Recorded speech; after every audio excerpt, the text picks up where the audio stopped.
자, 이번에 이제 볼 것은 정종과 그다음 태종 때인데요.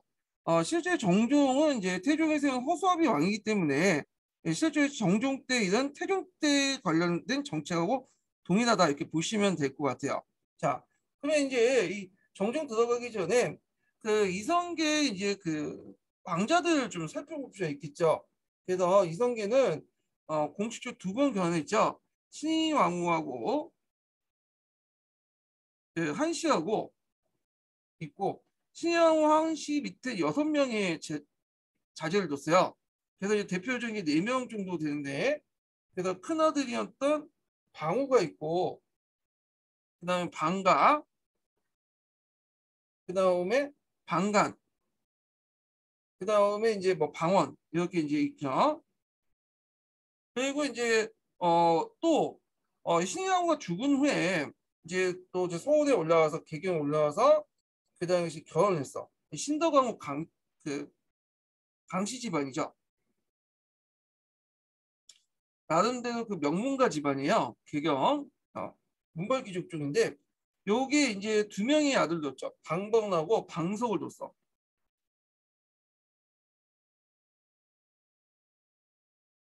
그래서 이성계가 처음에는 이제 방후가 있었으면 그 뭐냐면 얘한테 왕위를 넘겨주려고 했어요. 근데 방후가 이제 그 아버지가 고려 왕조를 멸망시키고 조선을 세운 것에 대해서 불만을 가지고 있었고 그래서 술 먹다가 어디 갔는지 죽었어. 술만 먹다가 그래서 얘는 죽었고 그러면 당연히 이제 그 밑에 있는 아들들한테 줘야 되는데 이때 이제 그 당시 정도리는 이제 19세기 때 논의하다가 누굴 정했냐면 신덕왕후 강씨의 방석을 정했어요. 방석. 방석. 제일 막내를 정한 거죠. 나이 어린 방석을. 그러니까 이제 이건 아마 이제 좀 판단 미스인 것 같아.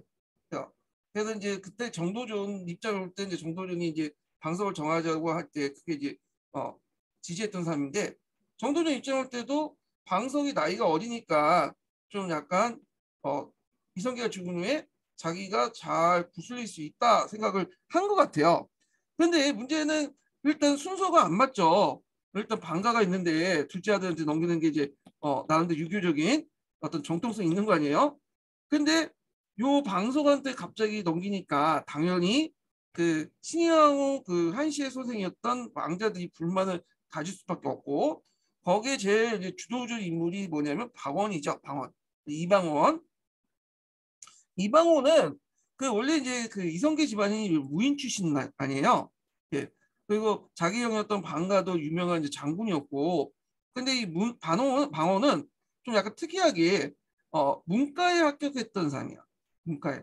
예. 그 문무를 좀 겸직을 했다고 하는데 문 쪽이 더 해. 그 과거 시험에 유일하게 합격했던 이성계 집안에서 합격했던 사람이에요. 그래서 몸집도 그렇게 크진 않았다고 그래요. 방원이 키가 좀 작고. 그런데 일단 이 사람이 일단 문과에 합격하고 문신들과 친하고 그러다 보니까 다른 사람들이 되게 많았어요. 그리고 이제 민씨 집안하고 또 연결돼 있죠. 예. 자기 처가인 민씨 집안하고 이제 연결돼 갖고 있었던 인물이고 결국에는 이 방언이 이제 주도를 해갖고 1차 왕자의 난을 일으키죠. 그래서 아버지를 이제 유폐시키고 자기가 이제 왕이가 되려고 하니까 눈치가 보이잖아요. 왜냐하면 그때 이제 방언이 내세웠던 것이 뭐냐면 아니 왜 그 서자의 아들을 세우냐? 이 막내 아들. 근데 엄밀히만 신덕왕후 광씨는 서자가 아니에요. 얘는 서자는 아니고 이때 서자는 이제 첩의 아들이라는 의미죠. 이때는 정식으로 부인이기 때문에 그 왕자기는 아니지만 하여튼 깔아뭉기기 위해서 방석을 서자라고 지칭하면서 정실 왕후를 왕 밑에서 태어난 적자를 세워야 된다. 그 순서를 맞춰서 정해야 되는데 자기가 5번째 아들 정도밖에 안 되는데 왕이 될 수는 없죠. 그 자기 명분하고 좀 안 맞잖아. 그러니까 누굴 이제 처음에 내세웠냐면 정종을 허수아비 왕으로 내세운 거야. 자기 형을 일단 두 번째 이제 서유 있잖아. 두 번째 왕자고. 그런데 이제 방가는 그 왕비 사이에 자식이 없어요. 근데 그 밑에 이제 첩들이 많겠죠. 호비 사이에는 자식이 되게 많아. 그럼 방가 다음에 방언으로 이렇게 넘어가면 뭔가 뭔가의 필요성이 있어야 되겠죠. 왜냐하면 방가는 이제 자식이 많잖아요. 그럼 다시 자기 방가의 아들로 넘어가야 되는 게 이제 순리가 많은데 근데 그렇지 못하고 이제 방언 넘어가는 형제 이렇게 상속이 되는 거잖아. 그러니까 이제 방언이 만든 논리가 뭐냐 하면 적자와 서자를 구분시키는 거야. 그래서 방가의 아들이 되지 못한 이유가 뭐냐? 이들은 적자가 아니다. 왕비사이라는 게 다 서자들이다. 그렇기 때문에 이제 뭐냐면 적자만이 왕이 될 수 있다는 원칙을 내세워서 그러니까 이제 방언이 된다. 이런 식의 논리를 하고 방언도 어차피 정종도 허수아비 왕이기 때문에 그냥 방언의 논리를 그냥 따는 거죠. 예. 그러면서 이때부터 이제 뭐냐면 성리학적인 명분론 가족제도를 가지고 와서 처와 첩을 구분시켜요. 예전에 구분이 안 됐는데 이 논리를 들어서 이제 자기 왕권을 강화시키기 위한 측면에서 처와 첩의 논리를 강화시키고 이때부터 처의 자식은 뭐라고 하냐면 적자라고 하고 첩의 자식은 서자라고 하죠. 예. 예전에 서자가 두 번째 아들이라는 의미예요. 물론 이제 그 전에도 이제 첩의 자식으로 이제 쓰는 것도 있겠지만 자 그래서 처의 자식과 첩의 자식을 구분해 놓고는 그러니까 어떻게 적자는 좀 약간 우대해주고 서자는 차별하는 그런 적서 차별법 같은 걸 공부를 하게 되는 거야. 네, 그 태종 때. 자, 하여튼 이렇게 있고 그때 이제 정종이 왕이 될 때 그 방언의 형이었던 방간이 방언에 대항해 갖고 또 왕자의 난을 일으키죠. 이게 제2차 왕자의 난이야. 그렇죠. 국보에서 진압당해죠. 예. 그래서 이제 이런 구도가 있었다. 이렇게 보시면 돼요. 자, 그래서 이제 다시 내용을 들어가서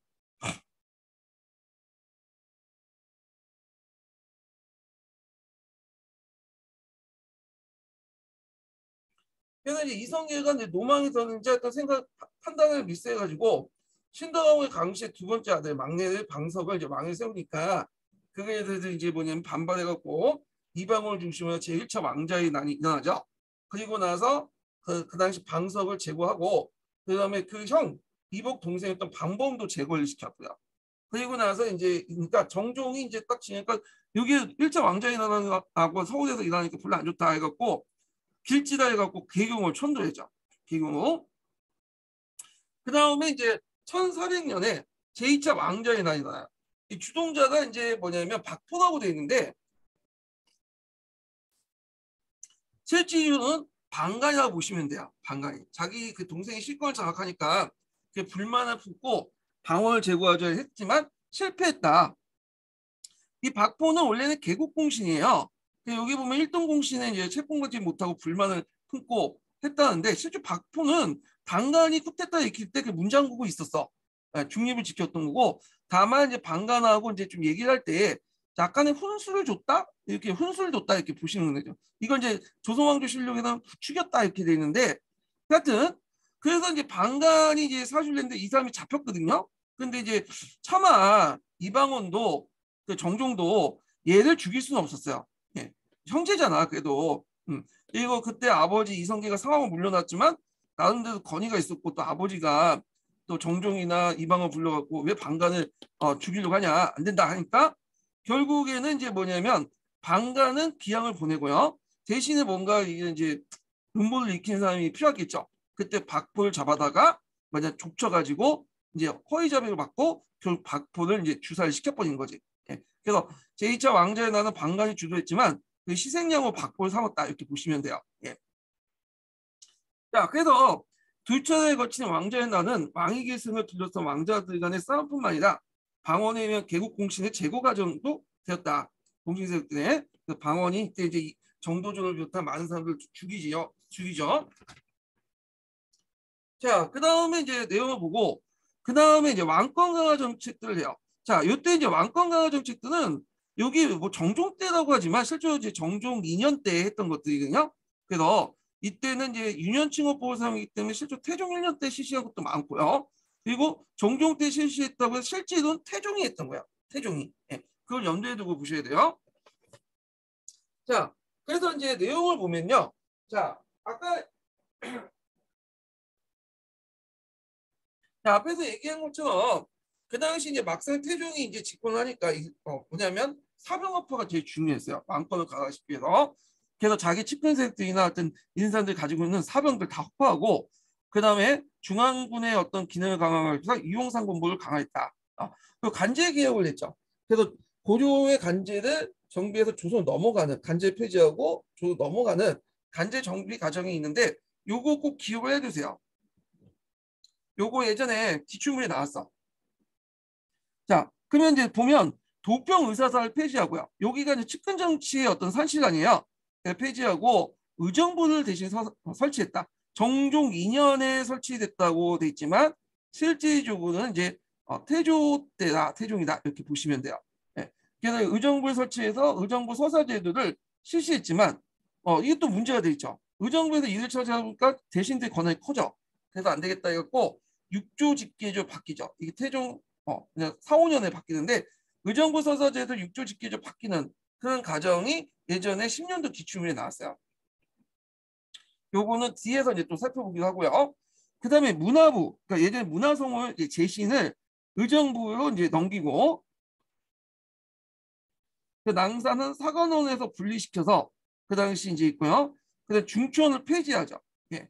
그래서 군사적 기능은 의용상국을 넘기고 낭사 기능 있죠. 아니 중추부는 이제 넘기고 그런 걸 했다. 좀 기억을 해주시면 군사적 기능을. 그 다음에 3사는 이때 고려시대 3사는 이제 뭐냐면 호조 관련된 내용. 그러니까 재정 관련된 내용이죠. 호조가 아니라 재정 관련된 내용인데 요게 이제 사평부 개편되다가 나중에 이제 업무가 겹치니까 그냥 호조 통합을 시켰고요. 예. 요때 3사는 이제 언론기관 3사, 조선 언론기관 3사가 아니에요. 자, 그다음 의용상군부도 이걸 이제 뒤에 이제 강화시켰지만 이름을 또 고쳐요. 승추부로. 승추부 개편해서 이거 중추원 역할을 겸하겠죠. 이 승추부가 예전에 시험 문제 나왔어요. 그래서 군대와 군사적 기밀과 그다음에 왕명 출납 기능을 같이 했던 거야. 출납 기능을. 근데 이게 군사적 기능과 왕명 출납 기능이 좀 약간 안 맞잖아요. 언밸런스 하잖아. 그래갖고 다시 이제 뭐냐면 바꾸죠. 그래서 상군 독총부를 마련해갖고 여기 군사적 기능을 이제 담당하고 군사를 총괄하고 그 다음에 승정원을 또 분리시켜. 여기는 이제 여러분 알다시피 망명 출납 관련된 기능이죠. 자, 이렇게 이제 뭐냐 간제 변화를 깨한다 이렇게 보시면 되고요. 그 다음에 이제 그 육부 판사의 지위를 정3품에서 정2품을 승격하죠. 이게 육조직계를 실시하면서 판사의 지위를 이제 좀 높인 거야. 자, 정2품 정도로 승격을 시켜놨다. 이게 예전에 한번 기출문이 나왔어요. 그래서 이거는 이제 10년도 기출문제 의정부 서사제도 육조직계제 바뀔 때 관련돼서 시험 문제에 나왔다는 거 좀 기억을 해두시면 될 것 같아요. 예. 그 다음에 이제 그 상서사를 그 인사 기능을 담당하는 상서사를 이조와 병조에서 분담을 했다. 이렇게 보는데 인사는 이제 이조는 이제 주로 뭐와 관련된 내용이냐면 문간의 인사권, 그 다음에 병조는 무관의 인사권을 이제 담당을 하도록 했죠.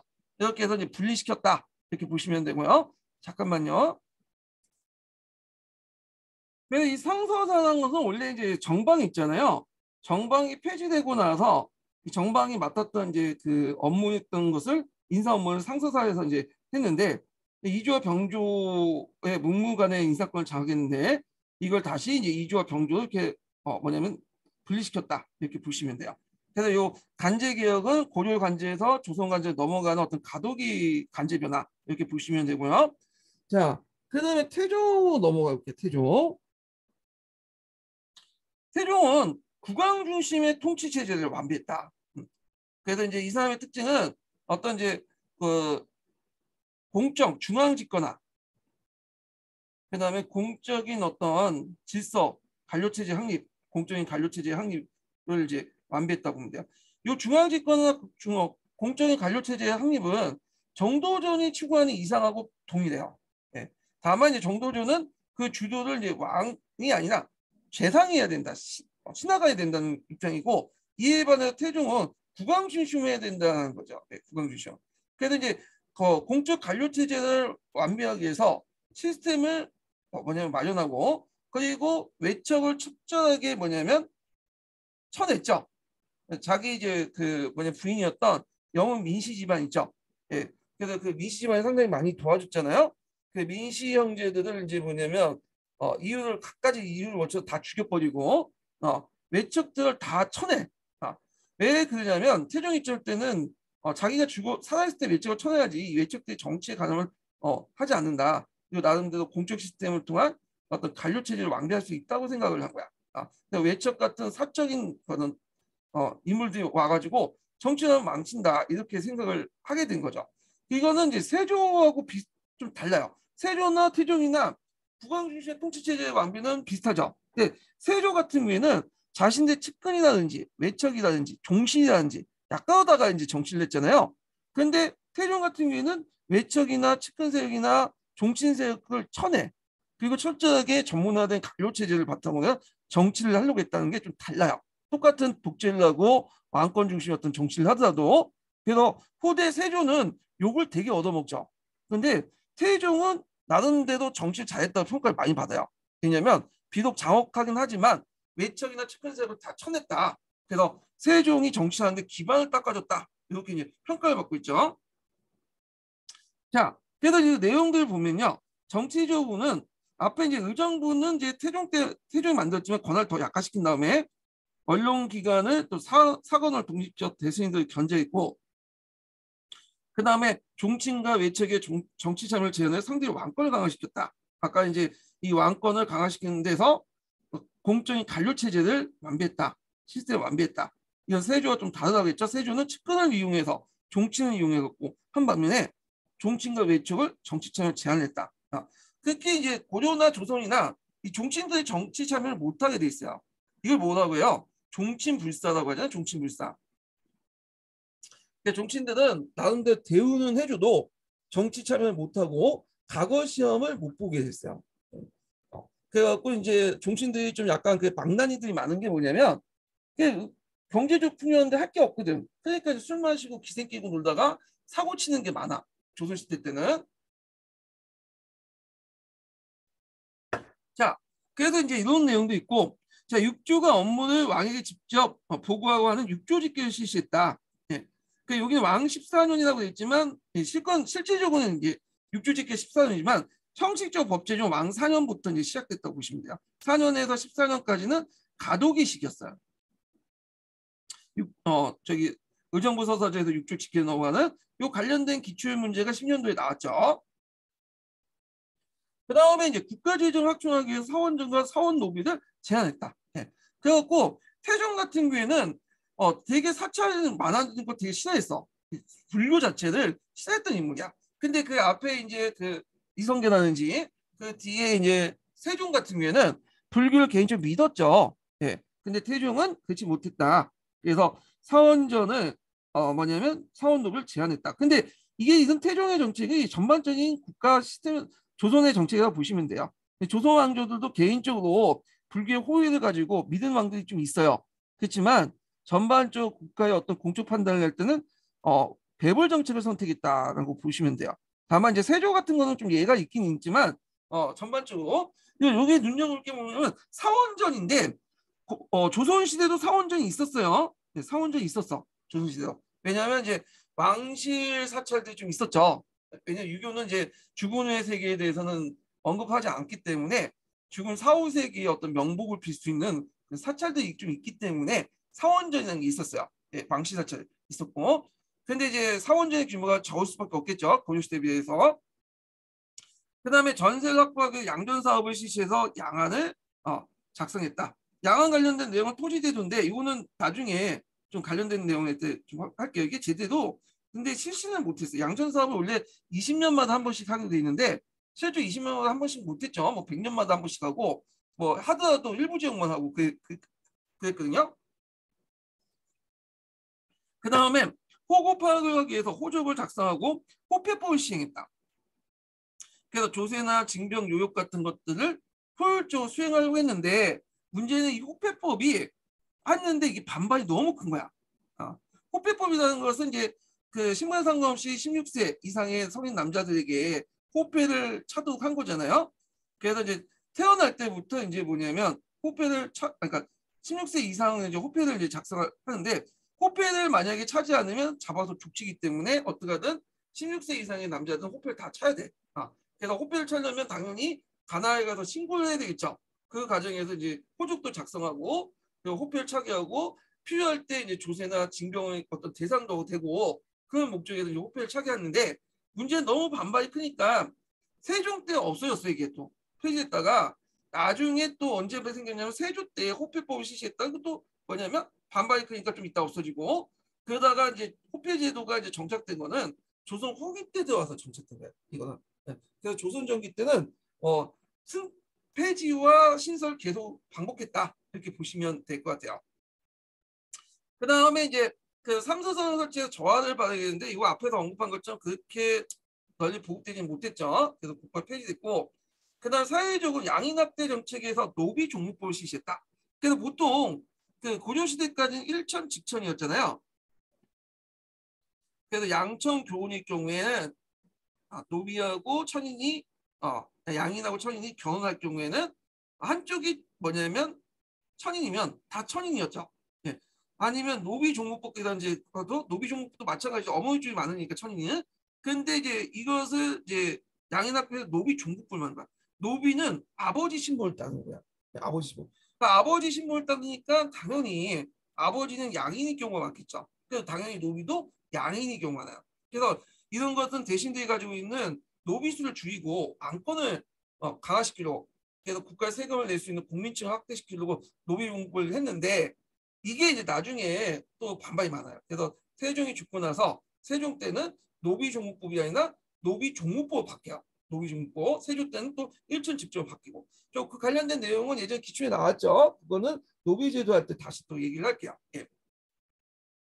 자, 그다음 노비 명정 사업에서 이제 억울한 공노비 조사를 해방했다. 있고 신문고 제도인데 이 신문고 제도는 나름대로 이제 대신들이 이제 여러 부정부패하니까 이들을 신고하려면 이제 하기 위해서 했는데 이게 제대로 이용을 못하고 일반 백성들이 이용 안 하고 주로 이제 노비나 관련된 소송, 노비 소송 이런 것에 이용됐기 때문에 나중에 이게 흐지부지해요. 예, 영조 때 다시 이제 부활했다고 하는데 그냥 백성들을 위한 상징적 차원이고 대신들 한번 때려잡겠다는 어떤 상징적 조치에 불과했지 실제적으로 안 됐다 이렇게 보시면 돼요.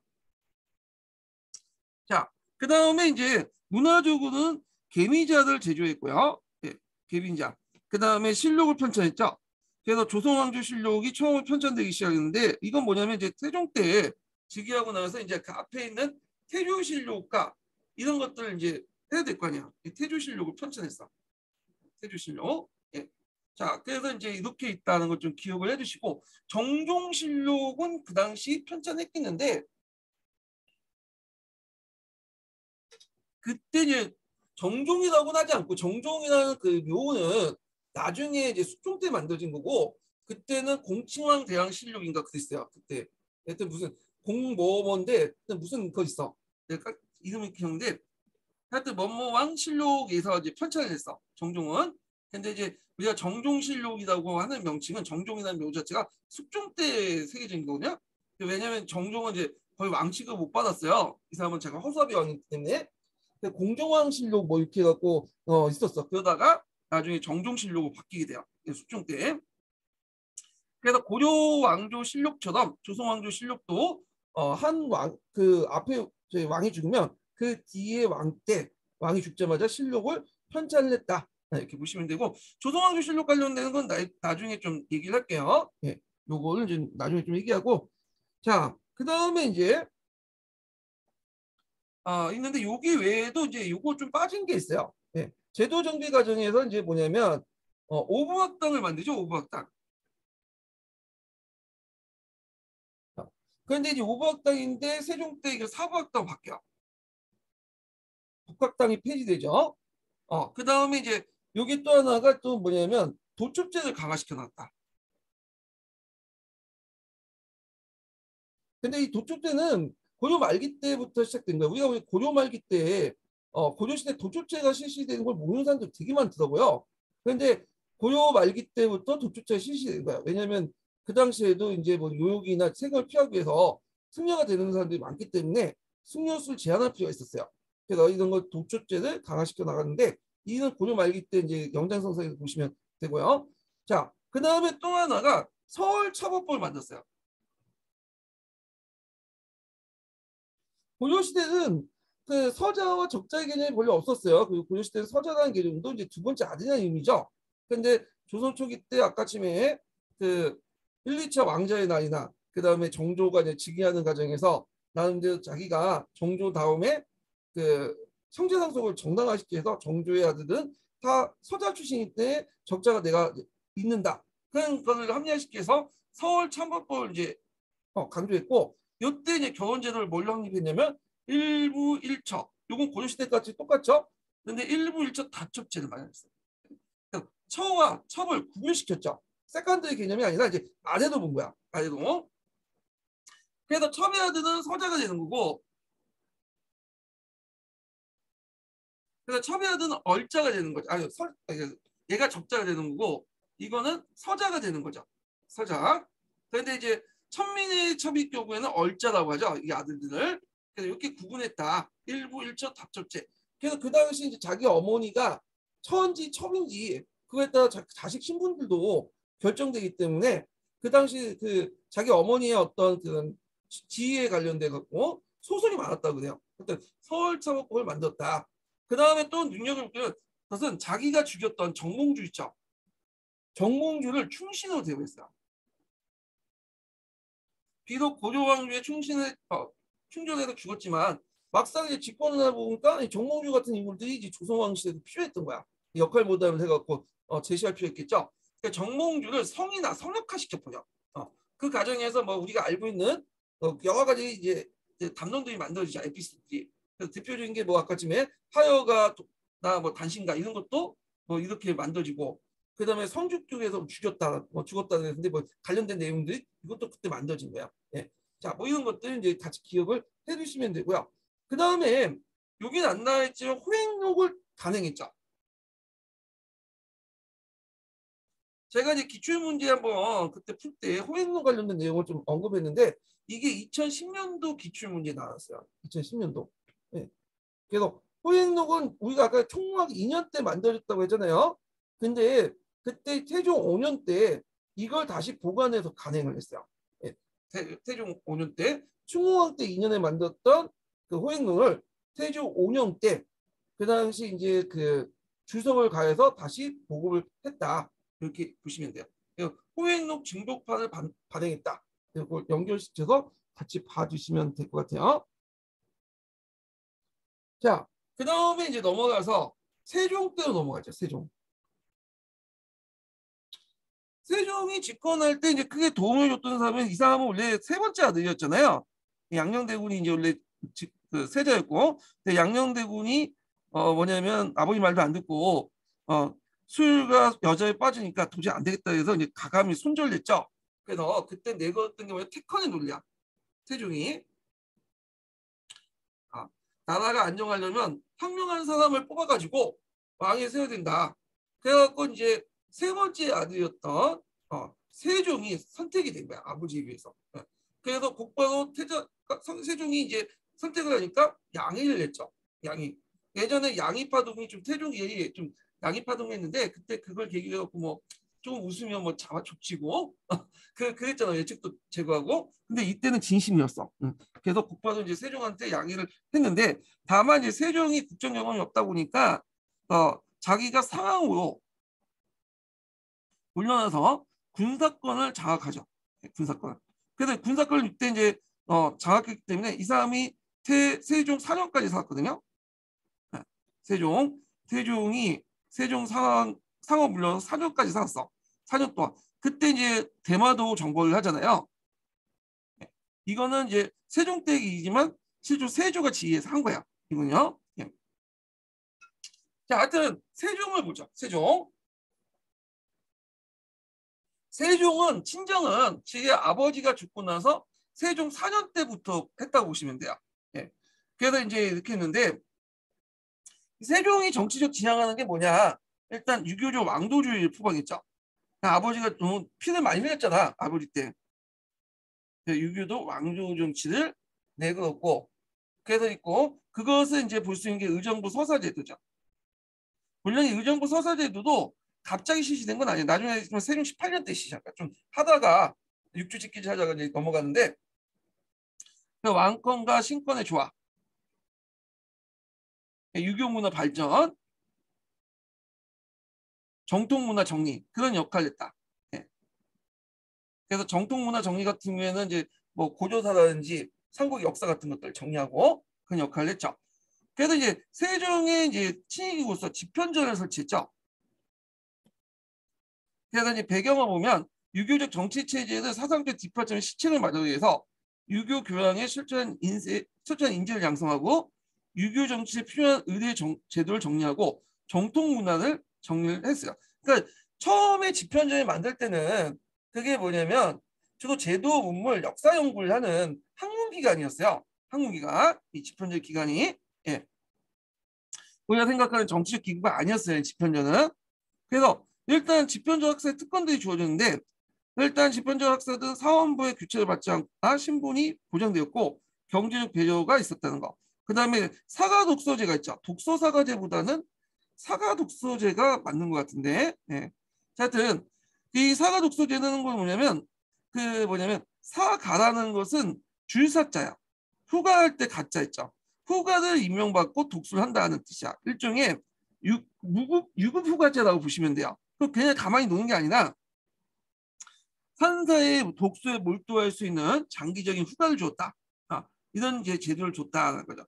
자, 집현전 직무를 보면 경영을 하고요. 경영은 왕과 토의라고 이제 하는 장소죠. 그래서 초창기 때는 경영을 집현전에서 이제 했죠. 그래서 임금의 학문 돕기는 교육적 기능인데 원칙적으로 3번 해야 돼. 네. 그래서 이제 조선시대 때는 이 경영하는 자리에 일종의 육조 판사들이나 삼정승이 참여했기 때문에 그때 경영하면서 같이 정치도 너무 했어요. 그걸 무슨 정치라고 하냐면 경영 정치죠. 초창기 때는 집현전이 담당했고 그 다음에 서현 왕세자도 교육을 했죠. 네. 그 다음에 뭐 4대 외교에서 각종 외교 문서를 작성한다든지 명나라 사행 명나라 그 사신끼리 같이 직접 수행한다든지 명나라 사신은 영접하는 임무를 했고요. 그 다음에 뭐 과거의 시험관 사관 그 다음에 왕의 교서 같은 걸 작성하고 여러 가지 고제도를 연구했고 그러니까 예전의 제도를 연구해갖고 편찬 사업을 이용했죠. 그래갖고 이제 보면 그 당시 이제 고조사나 고조사 저로 같은 것들이 이제 만들죠. 여기에서 관련된 건 나중에 문종 때 이제 했지만 요때부터 한 거야. 그래서 고조국사가 이제 너무 정도전 주관적으로 막 쓰였다 그랬고 고조국사를 폐지하고 고조사를 이제 썼던 거고 고조사 저조는 고조사를 요약했다는 뜻이죠. 근데 실질적으로 고조사 없는 내용들이 많기 때문에 고조국사의 내용을 많이 받아들였다라고 보고 있어요. 그 다음에 조선실록 편찬을 하죠. 네. 조선 왕조 실록을. 그래서 그 세종 때는 태종실록을 편찬하고 그다음에 세종이 죽고 나서 세종실록, 문종이 잡고는 문종실록 이런 것들을 편찬했다 이렇게 보시면 돼요. 그러니까 지휘지는 팔도지휘지와 세종실록 지휘지 의학서인데 이때 이제 한약 직성망이나 그 다음에 의방 유치 같은 것을 이제 했다. 네. 그래서 고려 시대의 흐름하고 연결시켜 보는데 고려 후기 때부터 항약 운동이 일어났다고 했죠. 이 항약이라는 것은 우리의 고유의 약재예요. 중국의 비싼 약재를 가지고 쓰는 게 아니라 우리가 뭐냐 쉽게 구할 수 있는 한국의 체질에 맞는 약재를 마련 바탕으로 해서 써야 된다. 항약 운동이 났어. 네. 그래갖고 이제 그 이단 고려 후기 때 최초의 의학서의 항약 구국방 같은 것들이 만들어졌다고 했잖아요. 이런 흐름이 조선시대까지 계속 이어진 거야. 그래서 한약 집성방이라든지 의방유치. 근데 여기 한약 집성방은 한약운동에 연결돼 있고요. 의방유치는 이제 중국 역대 의서를 수집하고 의학 백과사전이다 이렇게 보시면 돼요. 그래서 한약 집성방은 요 구조기에 이제 한약운동과 연결되고요. 그 다음에 이제 나중에 강해군 때는 이제 뭘로 완결되죠? 동의보감으로 완결되죠. 동의보감도 고려 후기 때 이어진 한약 보고 운동하고 연결됐다 이렇게 보시면 돼요. 예. 이런 것들. 자, 그다음 농서는 농사직설. 있는데 이 농사직설은 기출문제 자주 나오죠. 이건 뒤에 있으니까 좀 얘기하고요. 그 다음에 예전에 나왔던 칠정사 내편이 있어요. 칠정사 내편. 독자적 역법을 만든 거죠. 예. 그래서 서울 중심으로 그 다음에 위도를 이렇게 해갖고 북경시가 아니라 서울시를 중심으로 해갖고 만든 건데 이게 이제 교과서에 많이 나와요. 교과서에. 그래서 조선전기 때 역법은 우리의 독자적 역법은 칠정사를 바탕으로 했다. 이걸 좀 기억을 해두시고요. 자, 이것도 뒤에 이제 좀 다시 더 설명할게요. 그 다음에 이제 여기 보면 호행록 같은 거 있죠? 예. 그래서 이제 호행록, 오례유주 등등 이렇게 이제 뭐 상강액시도 오는 것들 작성했다. 그래서 이제 있는데 그 호행록 같은 게 예전에 있었던 건데 이거 진보판을 만들었다 보시면 돼요. 상강액시도는 예전에 한번 시험 문제 나왔죠. 이거 단독 문제 나왔어요. 그래서 주로 이제 이거 왕실 예법이 아니라 뭐냐면 민간의 이제 사람들에게 성리학적인 어떤 윤리 의식을 보급하기 위해서 예법을 보고하기 위해서 그림과 함께 이제 보여주는 거죠. 근데 그렇게 했는데도 이해를 못하니까 백성들 교화를 하기 위해서는 뭐냐면 한글이 필요하다. 그리고 이제 인식을 하게 된 거야. 예. 자, 그 다음에 이제 있고 하양 무기가 있는데 총독 등록 같은 것들을 이제 했다. 뭐 이런 것들 좀 기억을 해두시면 될 것 같아요. 자, 근데 집현전의 변질 볼게요. 자, 그래서 이제 의정부 서사제도가 이제 왕 18년에 실시했는데 의정부 서사제가 추구하는 건 왕권과 신권의 조화야. 근데 이 왕 18년, 그러니까 세종 18년 때 왜 했냐? 이 사람도 왕이다 보니까 이제 자기가 왕권 중심으로 좀 하고 싶죠. 근데 문제는 세종이 건강이 안 좋았어. 어릴 때부터 이제 비만이고 고기만 좋고 고기만 좋아하고 걸어다니는 이제 뭐냐면 종합병원이라고 하는 뭔가 성인병이 예전부터 있었어요. 그때 이제 왕 18년에 보면 성인병 때문에 고생했어. 막 그 당뇨도 있고 눈도 멀고 그러니까 자기 아들이었던 문종에게 대리청정을 하죠. 대리청정을. 그래서 얘한테 좀 약간 얘가 좀 힘들 것 같아. 그러니까 의정부하고 승정원 있죠. 왕권을 이제 대변하는 의정부와 승정원을 좀 보좌해 주도록 했어요. 그리고 나서 또 이제 대신들도 경험하니까 대신도 이제 의정부 서사주를 만들어서 참여를 시켰죠. 그래서 자기의 이제 그런 의정부 자기들의 이제 뭐냐면 집현전가 집현전이죠. 집현전 집현전과 승정 같은 왕권 대변 기구와 그 다음에 대신들 신권을 대변하는 이제 얘들 자의정, 우의정, 삼정승을 이제 같이 정치에 참여해서 문종을 보좌하도록 했어요. 그래서 이게 왕권과 신권이야. 네. 이게 이거 연결시켜서 좀 보시면 돼요.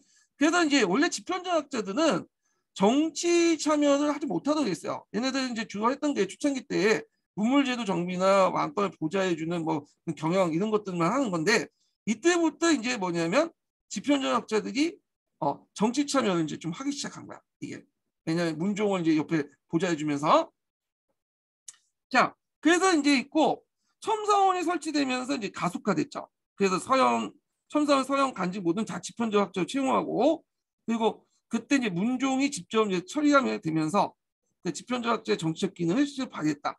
근데 이제 왕 18년 이후부터 계속 문종이 대청정했어요. 예, 27년에 이제 그런 개념이 이제 했다는 거 보시면 될 것 같아요. 그러니까 본격적으로 하는 게 왕 27년이고 그 왕 18년 이후 몸이 건강이 아파지니까 그때 이제 왕이 세자가 하다가 왕 27년에 공식적으로 이제 했다 이렇게 보시면 되겠죠. 자, 그래서 이제 언론기관의 성격이 엉간화됐고 국가시책의 논의에 참여하면서 정치활동이 활발해서 정치기구화로 변제됐다. 근데 주의할 것은 여기 정치기구화가 됐다고 해서 주의할 게 이때 뭐 신권을 강화시킨 의미로 설명은 안 돼요. 아직까지는 문종을 보좌하는 그런 세자를 보좌하는 왕권을 보좌하는 역할의 측면에서 정치기구화 됐다 이렇게 있죠. 그리고 이제 문종이 즉위하면서 뭐냐면 상당수 대간의 진짜 요직을 차지했는데 단종의 즉위에서 이제 약간 쓰죠. 단종이 즉위하니까 단종원이 어릴 때 즉위했잖아요. 그때 이제 문종의 제사직을 맡아서 삼정성, 그러니까 재상제역 있던 항고인 남지 김종서 같은 사람들이 대신이잖아요. 이 사람들이 이제 고 집현전 출신의 관료들하고 단종을 보좌하면서 인데 뭐냐면 점점 정치 성격이 강해지기 시작하죠. 예. 근데 여기에 주의할 것은 항고인 남지 김종선 대신들이고 이 사람은 이제 정치 관료 출신이에요. 그러니까 당연히 뭘 추구하겠어요? 신권을 추구하죠. 대신들 권한을 강조하는 거고. 근데 집현전학자는 이제 정치에 참여하겠지만 왕권을 보좌해주는 그런 역할이 아직까지는. 그런데 이제 세조가 집권하면서 이때 집현전 출신 학자들 의견이 갈리게 되는 거야. 그래서 집현전 학자 중에 뭐 손상목 이런 사람들은 세조의 즉위에 대해서 반대했던 사람이고 신숙주는 세조의 즉위에 대해서 찬성했던 입장이잖아요. 그러면서 이제 세조가 보기에는 이 집현전 학자들이 이 문종이나 단종만 따른다. 자기는 안 따르고 그러니까 이제 탄압에 들어간 거야. 그리고 나중에 이제 이 집현전학자 중심한 성상문을 중심한 그 사람들이 암살 모의를 하니까 이 집현전을 폐지시켜 버린 거예요. 예, 집현전을. 그래서 이제 주의할 것은 집현전이라고 해서 이들이 무조건 신권이다 이렇게 얘기하면 안 돼요. 이게 원래는 왕권 중심의 정치기구가 됐다가 나중에 이제 문종 단종을 거쳐갖고 세조와 대립하는 과정에서 세조 입장을 따르지 않기 때문에 세조가 중심하는 그 왕권을 따르지 않기 때문에 탄압을 받았던 거야. 문종과 단종을 충성했기 때문에 충성의 대상이 다를 뿐이지 집현전 자체는 왕권을 보좌해주는 세력이었다 이렇게 보시면 될 것 같아요. 여기는. 예. 그래서 이제 하여튼 이게 그 집현전학제 정치 진출이 결정되고 위정부 권한이 그 당시 당종 때 권한도 있죠. 그래서 상대적 국왕이 유명무실한데 이거는 집현전보다는 그 앞에 삼정성, 김중수나 남진아 항복이 같은 이런 대신들의 권한을 얘기하고 자, 하여튼 이렇게 있고 세조는 왕 2년 사육식 사건을 계기로 해서 성상물 비롯한 그 사육식 사건 비롯한 이제 집현전학자들을 다 많이 관여했잖아요. 그래서 집현전을 폐지시켰죠. 자, 그래서 이제 세조 때 집현전학자들은 세조의 집권과 그의 부국 강국을 확보하면서 그 당시 그 공으로서 건부를 추구했다. 그래서 집현전학자가 두 갈래로 나눠졌다고 했죠. 거기에 이제 사육식 사건을 들어서 세조를 죽이는 사람들이다. 그래서 충성의 대상을 문종과 단종을 했던 사람들이다. 이에 반해서 세조의 직위를 인정하면서 세조를 보좌해주는 그런 세로 분열돼 나갔다. 이렇게 이제 보시면 돼요. 그래서 이런 사람들이 나중에 이제 세조의 측근세로서 많은 이제 책봉도 받게 되고 공신으로서 공신에 책봉 받으면 뭐도 주어져요. 노비라든지 토지도 같이 주어지잖아요. 그러다 보니까 이들이 이제 뭐냐면 훈국파라고 부른다. 훈국파. 예. 그래서 훈국파라는 정치 세력이 이제 세조 이후부터 추론되기 시작하고 그때 이제 집현전 학자 중에 그 세조를 따랐던 그 일부가 훈국파 성장했다 이렇게 보시면 될 것 같아요. 근데 이 집현전과는 관련된 좀 뭔가 약간 뭐야 필요한 비근이 있죠. 폐지됐더라도. 그래서 이제 세조 때 예문관을 만들었고요. 비슷한 기관인. 성종 때는 집현전 후신 후 홍문관을 설치했어요. 홍문관. 이렇게 보면 되고. 자, 그 다음에 이제 그 세종은 어떤 유교적 정치 시전을 이제 강조했죠. 자기 아버지도 이제 했지만 세종 때 더 강화시켰다 이렇게 보시면 돼요. 그래서 주체는 이제 세종과 집현전 학사들이고 그리고 이제 집현전을 통해서 학문과 정책 연구를 맡게 하면서 유교 정치를 실현했고요. 그리고 의정부 서사제도를 했는데 주의할 것은 왕 18년. 그러니까 세종의 중간 정도 될 때 시기야. 몸이 약화되고 이제 문종한테 정치를 넘기는 그 시점에 이제 했다는 거 좀 기억을 해두시고. 그래서 국가행사 모두 5대 위에서 유교식으로 거행됐고 사대부도 주자가에 따라 사대에 따라 행해졌고요. 유교 윤리를 널리 보호시키기 위해서 그 당시 앞에서 얘기한 상강행실도 같은 것들 만들었지만 그림만 이제 보여주고는 이해를 못하니까 밑에 한문만 적혀 있으니까 애들 이해를 못하잖아요. 그래서 백성들을 교화시키는 차원에서 훈민정음을 창제했어요. 그래서 이제 한통에서는 세종대왕이 창제됐던 것보다는 집현전학자들이 만들었다 이렇게 서술됐는데 이거 틀리죠. 이거는 분명히 조선왕조에도 나왔더니 세종대왕이 직접 창제를 했어요. 직접 창제를 했다는 거. 그래서 세종대왕이 친히 창제했다. 세종대왕은 왕으로서도 많은 업적을 세웠지만 또 학문적 깊이도 되게 깊어요. 그래서 음악 같은 것도 음악 발음이 좀 근데 교육에 깊기 때문에 자기 자식들을 데리고 몰래 뭐냐면 훈민정음을 창제했죠. 왜냐면 대신들이 반발이 크니까 이거 창제에 대해서 반발이 크잖아요. 그래서 훈민정음 관련된 내용이 예전에 기출문에 나왔어요. 이건 좀 뒤에 좀 얘기할게요. 여기서는 이제 좀 개요만 볼게요. 농민의 사회적 지위와 의식의 성장에 따라서 대민 교화의 필요성 때문에 문자를 창제했고요. 교호가 아니라 교화죠. 그래서 백성을 교화시키고 통제 안정성 높이기 위해서 백성 수의 의사표현이 가능하도록 하려겠다. 그리고 훈민정음은 이제 얘네들 했고 다만 이제 나중에 집현전학자들 뭐 신숙주나 모든 젊은 학자들이 뒤에 이제 뭐라고 해설서 오늘날 지도서 정도 할 때 훈민정음 어뢰본을 낼 때 여기 참제 참여해갖고 이제 도와줬던 거고, 그리고 그 집현전학자 중에 채만이 같은 사람들은 또 반대가 심했다고 하죠. 좀 나이 많은 사람들은. 그것은 이제 훈민정음 뒤에서 좀 얘기할게요. 자, 그 다음에 이제 공법도 제정했고, 공법도 관련돼 갖고 예전에 한번 시험문이 나왔죠. 요것도 뒤에 이제 경제사 부분이 있으니까 그때 좀 얘기하고요. 형벌제도를 정비했다. 그래서 감옥시설 개선하고 사형수 3심제를 도입하고 노비의 사형 금지했다. 사형이라는 건 죽이는 게 아니라 사적 체벌을 의미하는 거죠. 사적 체벌.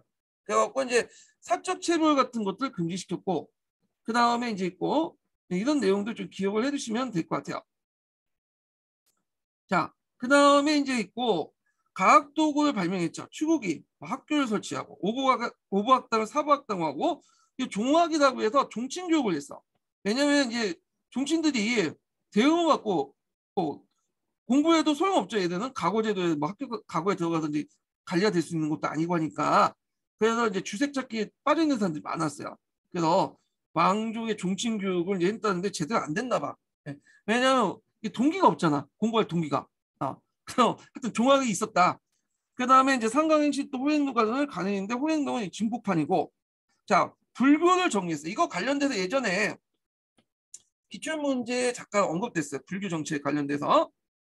그 목적은 재정과 인력의 재정비인데 요거 나왔죠. 예전에 각 종파의 성교 양종을 병합했다. 각 18사씩. 그리고 사원의 토지와 토지 노비를 볼 수 있고, 그 다음에 승록사를 폐지했죠. 그래서 그 전국적 불교 보호 관련 승록사를 폐지했는데 주의할 것은 세종 자체 개인적으로는 불교를 믿었다는 거야.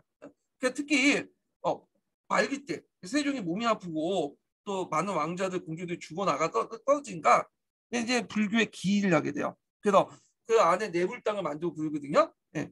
근데 개인적으로 믿는 거와 국가의 어떤 공식적인 정책을 하는 건 또 별개를 봐야 되겠죠. 그래서 지금 대통령도 뭐 예전에 이명박 때 기독교를 믿었다고 했죠. 근데 그 기독교를 개인적으로 믿는 건 뭐 본인의 종교적 자유니까 상관없는데, 그 이명박 욕을 얻어먹었던 게 자기가 기독교를 믿었으면 개인적인 차원에서 끝나야 되는데, 이걸 이제 뭐냐면 친기독교 정책 등이나 부처를 불교를 배척하는 정책을 했기 때문에 욕을 얻어먹는 거잖아요. 그런데 이제 이런 그 세종은 첫째 그걸 구분시켰어요. 자기가 개인적으로 믿는 거하고 국가의 어떤 공적인 어떤 것들은 정책은 구분시켰다. 이렇게 보시면 될 것 같아요. 자, 그 다음에 사회적 의창제를 설치했고 뭐 형벌제도 정비 뭐 등등 있고, 그 다음에 이제 자주 시험문이 나온 게 간배에게 출산후과를 줬다. 그래서 이런 것도 이제 좀 기억을 해두시면 될 것 같아요. 자, 그 당시 이제 이렇게 있고, 그 다음에 간습도감은 여기 나와 있나? 문화적으로 있네요. 자, 간습도감 있죠. 이 간습도감 태종 때 만들어진 거죠. 이 간습도감은 뭐 하는 곳이냐면 음악을 정리하는 거야. 음악. 특히 이제 세종 같은 경우에는 성리학적 가치관을 되게 강조했던 사람이야. 그래서 보통 백성들 교화시키는데 뭘 이용했냐면 유교 경전에 있죠. 악을 강조했다고 했죠. 그래서 이 음악을 이용해 갖고 백성들 교화시키려고 했어요. 그래서 음악을 상당히 강조를 했고, 그 자신도 뭐냐면 의학에 대해서 상당히 박식을 했죠. 박식했어요, 사람도. 그래서 이때 이제 박연이라는 사람을 시켜갖고 이제 했는데, 이 사람은 이제 여러 가지 편찬사업을 했는데 악을 정리하고요. 그다음 당악 이런 것들, 악과 당악인데 당악은 있고 알고 있고 악은 송나라 음악이에요. 송나라. 그리고 있고 정관본을 창안했다. 정관본을 보면 우리 보면 음계 같은 게 있죠. 막 음표 같은 거. 그러니까 이제 동양식 음표, 우리식의 음표라고 보시면 돼요. 네. 정관보가 있기 때문에 그 당시 이제 세종 때 만들었던 여민락 같은 것들을 연주할 수 있는 거야. 이거 악보를 보고 악보라고 보시면 돼요. 정관보를. 그러니까 여민락은 백성을 즐겁게 한다라는 뜻이죠. 같이 즐겁게 한다. 그래서 있는데 딱 들어봤거든요. 제대로 연주하는 걸 모르겠어요. 저는 근데 너무 음악이 느리고 이게 밋밋해. 그걸 보고 백성들이 같이 즐길 수 있는 음악인지 잘 모르겠는데 이건 현대적 가치고, 예. 그 당시에는 나름대로 백성을 즐기면서 같이 즐기면서 백성을 교화시키는 쪽에서 여민락을 제작했다. 이렇게 보시면 될 것 같아요. 이거 여긴 또 빠졌는데 보통 악이나 이제 당악 같은 경우에는 이제 뭐냐면 정리하면서 종로 제약으로 이용을 했는데, 종로 제작을 보통 이제 송나라의 그 뭐냐면 음악을 했는데 송나라 음악을 왜 정해? 송나라가 이제 예전에 주나라의 어떤 그 음악을 재생해갖고 만든 게 그 대성악 악이거든요. 근데 솔직히 이게 뭐 제대로 됐는지 모르잖아요. 이게 실제 주나라 음악인지 잘 모르잖아. 그러니까 이제 악에다가 한악을 이제 좀 섞었어. 우리나라 음악을. 그래서 뭐 지금 종목 제약은 이 한악이 좀 들어가는 우리나라 고유의 음악이 이런 게 있고 그래서 이 한악도 다시 정리했고 여기 안 나와 있지만 포준업 같은 걸 이제 정리했어. 포준업을 정했죠. 포준업을 정리했고 이 음을 이제 정리하는 과정에서 이걸 주축을 만들고 이것이 이제 어디에 적용되냐 공법에도 기준이 됐다 이렇게 보시면 돼요. 예. 그래서 음악 정리 관련된 내용 보고 그 다음에 이제 가학이 발달했는데요. 태할자를 주력했죠. 갑인자, 개미자가 뭐냐면 프레스가 그러니까 할자를 집어넣으면 이렇게 판을 있고 할자를 이렇게 집어넣잖아요. 예. 근데 이걸 이제 납으로 하다 보니까 여기 할자를 고정시켜 납을 이용하다 보니까 많이 떨어졌어요. 이게 할자가 떨어지는 형상들이 있는데 갑인자는 일단 규격화됐고 떨어지는 현상들, 할자가 떨어지는 현상들을 막았다. 기술적으로 막았다는데 모르겠어요. 뭐 거기에 모델 섞이고 막 했다는데 이건 기술적인 문제니까 하여튼 개미자와 함께 그 아버지 개미자와 함께 갑인자를 주류했다. 이것도 그 기억을 해두시고 화약 발달을 했죠. 그래서 이제 외구라든지 여진족들 만들 대비하기 위해서 화약 병기를 개발했고 그 아버지 때 이제 총독 등록을 만들었다고 했잖아요. 이걸 이제 그림과 설명을 정리했고 천문 가치니까 천문 기구를 발달했다. 그래서 간이, 온천이, 작용로, 안구일구 이렇게 하는데 요거 예전에 시험 문제 나왔죠. 요거 고조 초기 때 천문학과 관련돼서 안구일구 네, 요거 시험 문제 나왔어. 해식의 일종이죠. 요 관련된 내용은 나중에 좀 얘기하고요. 그다음 역법 같은 게 7.4 내편을 만들었다고 했죠. 중국의 역법을 바탕으로 해가지고 이스라엘 역법을 바탕으로 우리 시각에 맞게 우리나라 한양을 기준으로 해갖고 했다. 왜냐면 일식과 월식을 계산하는 게 되게 중요한 행사잖아. 일식과 월식은 하늘의 징조를 보여주기 때문에 그때마다 왕이 와서 이렇게 이제 하는 거예요. 예. 백관들 모여가지고 하늘의 어떤 계시를 받고 사지하고 그 유식을 펼쳐야 되는데 이게 안 맞는 거야. 왜냐하면 이거는 북경시를 기준으로 했죠. 북경시가 우리보다 15분 빨라요. 예. 그래서 한양을 기준으로 해야 되겠다 해가지고 그때 이제 15분 늦은 칠정사를 만들었다 이렇게 보시면 돼요. 예. 그래서 이제 내편과 외편 이렇게 이제 두 개가 나는데 한양을 기준으로 해갖고 내편은 중국의 원나라 역법을 참고했고 그다음 외편은 이슬람 역법 해외역을 참고했다. 그래서 조선 전기의 가학의 자주적이고 구체적인 성격을 보여주고 있다라고 하고 있죠. 칠정사는. 네. 칠정사는 태양, 달, 그다음에 뭐 수성, 금성, 그다음에 하성, 목성인가? 하성까지인가? 하여튼 5개 그 항성의 위치를 말해주는 거야. 그 변화 과정을. 자, 그래서 이제 일단 칠정사를 했다. 칠정사는 조선 전기 때 그 책령으로 사용됐고요. 나중에 조선 후기 때는 칠정사보다 더 정확한 시한력을 사용했죠. 아담 셰이 만든 시향력이 있거든요. 이 조선 후기 때 사용한 거야. 자, 이것도 같이 기억을 해주세요. 그 다음에 이제 영토 확장인데 대마도 정벌이 있었죠. 근데 이게 세종 1년이기 때문에 이종을 보내 애굴 토벌했다는데 실제로 우리도 좀 약간 손해를 봤어요. 내륙 깊숙이 갔다가 이제 습격받고 많은 사람들이 죽었거든요.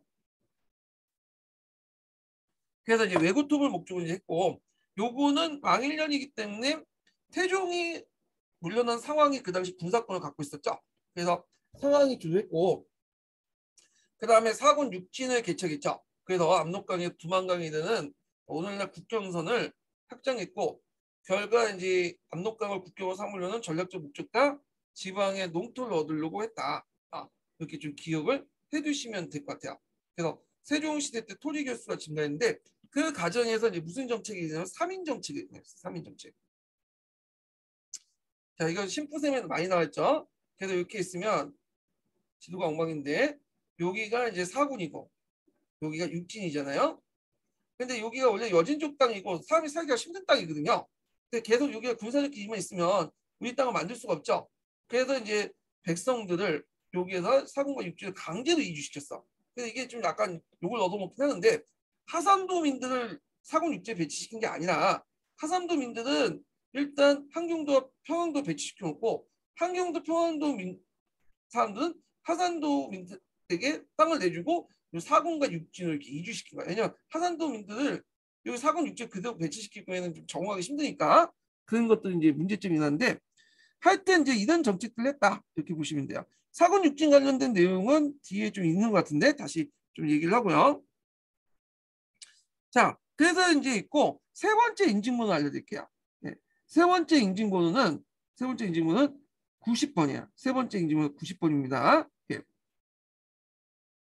그 다음에 이제 세조 정책을 이제 좀 볼게요.